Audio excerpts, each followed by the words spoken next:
Welcome to సినీ ప్రస్థానం. మన తెలుగు చిత్ర పరిశ్రమకు పరిచయమైన నటీనటులు ఎందరో ఉన్నారు. పరభాషా నటీనటులు కూడా టాలీవుడ్ లో దర్శనమిస్తున్నారు. కొంతమంది నటీనటులు కొంతకాలం వరకే తమ ప్రతిభను ప్రదర్శిస్తే, మరికొంతమంది తమ నటనతో ప్రేక్షకులను ఆకర్షించి వారి హృదయాల్లో చిరకాలం ఉండిపోయారు. కొంతమంది కేవలం తమ నటనతోనే రాణిస్తే, మరికొంతమంది మాత్రం అనేక విభాగాల్లో పాల్గొంటూ విభిన్నమైన పాత్రలను పోషిస్తూ తమదైన ముద్ర వేసుకొని మహానటులుగా పేరు సంపాదించుకున్నారు. అటువంటి ముఖ్యమైన నటీనటుల నుంచి తెలంగాణ శకుంతల ఒకరు. నీ తల్లి ఇంకో పాలి నా ఇలాకాలో ప్రేమ అనే మాట వినబడాలే అనే డైలాగ్తో తనకంటూ ప్రత్యేక గుర్తింపును తెచ్చుకుంది తెలంగాణ శకుంతల. మహారాష్ట్రలో పుట్టి పెరిగిన శకుంతల అసలు పేరు కడియాల శకుంతల. తెలంగాణలో దాదాపు 250కి పైగా చిత్రాల్లో నటించి మెప్పించారు. తెలంగాణ యాస, రాయలసీమ యాసతో ఆకట్టుకున్నారు. ముఖ్యంగా విలన్ పాత్రలో ఆమె నటనకు ప్రశంసలు అందుకున్నారు. దీంతో ఈమెకు తెలంగాణ శకుంతలగా పేరొచ్చింది. 1981వ సంవత్సరంలో మాభూమి సినిమా ద్వారా శకుంతల తెలుగు చిత్ర పరిశ్రమలోకి రంగప్రవేశం చేశారు.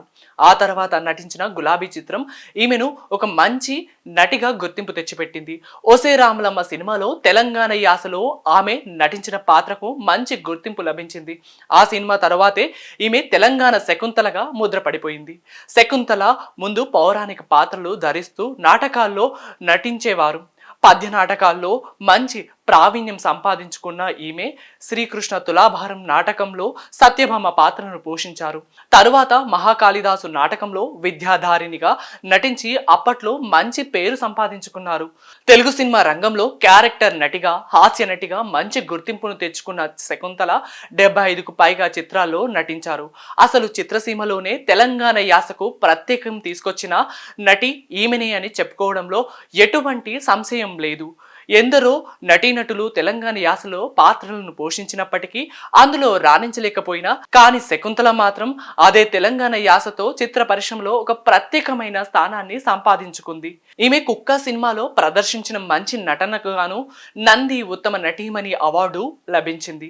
అలాగే నువ్వు నేను, లక్ష్మి, ఆహనా పెళ్ళంట, ఎవడిగోలా వాడిదే వంటి చిత్రాల్లో ఆమె పోషించిన పాత్రలకు మంచి గుర్తింపు లభించింది. తెలుగులోనే కాకుండా తమిళ భాషల్లో కూడా కొన్ని చిత్రాల్లో నటించింది. తెలంగాణ శకుంతల నటించిన చివరి సినిమా పాండవులు పాండవులు 9.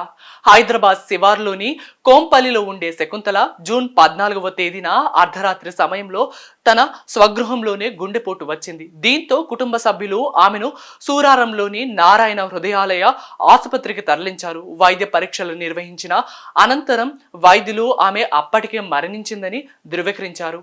ఈమె ఇలా అకస్మాత్తుగా మరణించడంతో యావత్ తెలుగు సినీ పరిశ్రమ తీవ్ర దిగ్భ్రాంతికి గురైంది.